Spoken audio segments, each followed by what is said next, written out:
आज का टॉपिक है हमारा माइक्रो टीचिंग। ये टीचिंग प्यूपिल टीचर के लिए होती है जो इन फ्यूचर टीचर बनना चाहते हैं।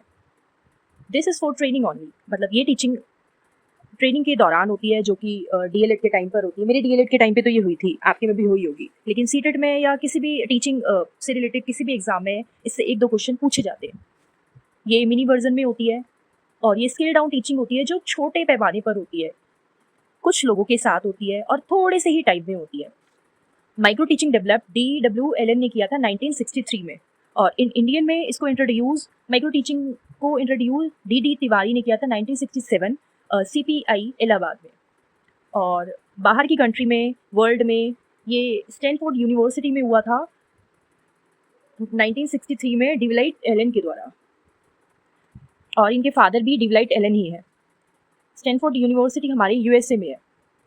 और रिड्यूसिंग स्केल डाउन टीचिंग, मतलब इसमें इन माइक्रो टीचिंग भी रिड्यूस, मतलब कि हम इसमें क्लास साइज कितना रखते हैं, 5 से 10 पीपल टीचर होते हैं इसमें, और टाइम होता है 5 से 10 मिनट, और टॉपिक एक हमारा सब टॉपिक होता है जो टॉपिक के अंदर का टॉपिक होता है। जैसे हम अगर नाउन पढ़ा रहे हैं तो हम नाउन का एक एग्जाम्पल के तौर पे, जैसे कि कोई भी नाउन, कॉमन नाउन पढ़ा लिया, इस तरीके से हम पढ़ाते हैं एक टॉपिक का सब टॉपिक, और इसमें बस टॉपिक से रिलेटेड ही बात होती है, कोई भी एक्स्ट्रा टॉक नहीं होती। जो हमारी टीचिंग स्किल है वो NCERT, एज पर NCERT हमारी है 19 स्किल, और बी के पासी ने टीचिंग स्किल दी है 13, DWLN ने 14 टीचिंग स्किल्स दी है, और इंडिया के माइक्रो टीचिंग के फादर बी के पासी है। कुछ कोर स्किल्स जो प्रैक्टिस है माइक्रो टीचिंग की, जैसे कि इसमें 8 लिखी हुई है। फर्स्ट है स्किल फॉर प्रूविंग क्वेश्चंस। इसकी बहुत नीड होती है वैसे, क्योंकि इसमें प्रश्न पूछने का कौशल कहते हैं इसको, मतलब क्वेश्चन टू क्वेश्चन, यानी कि क्वेश्चंस पूछना होता है इसमें। Skill of explaining, skill of explain, मतलब कि इसमें एक्सप्लेन करना होता है कोई भी टॉपिक हो गया। Skill of illustrating with example, इसमें एग्जांपल्स के थ्रू टीचिंग होती है।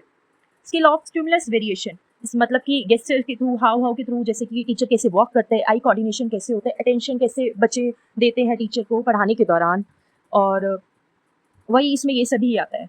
स्किल ऑफ रीइंफोर्समेंट, मतलब टीचिंग के दौरान हम कितना रीइंफोर्स करते हैं बच्चों को, कि बच्चों को वेरी गुड बोलना, वेरी बैड बोलना, वैसे वेरी बैड तो आज बोलते ही नहीं है, अब वेरी गुड ही बोलते हैं, मतलब बच्चों को कैसे प्रोत्साहन करते हैं आगे बढ़ने के लिए। स्किल ऑफ क्वेश्चनिंग, बच्चों से हम क्वेश्चंस पूछते हैं।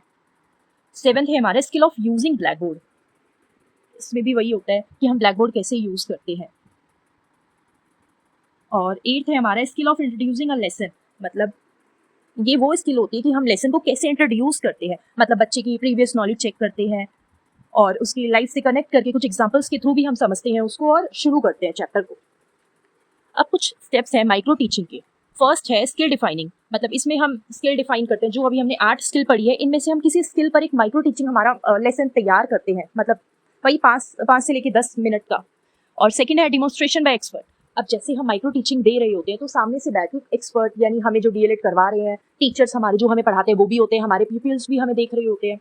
प्रिपेयरिंग माइक्रो लेसन प्लान, हम इसमें माइक्रो लेसन प्लान तैयार करते हैं।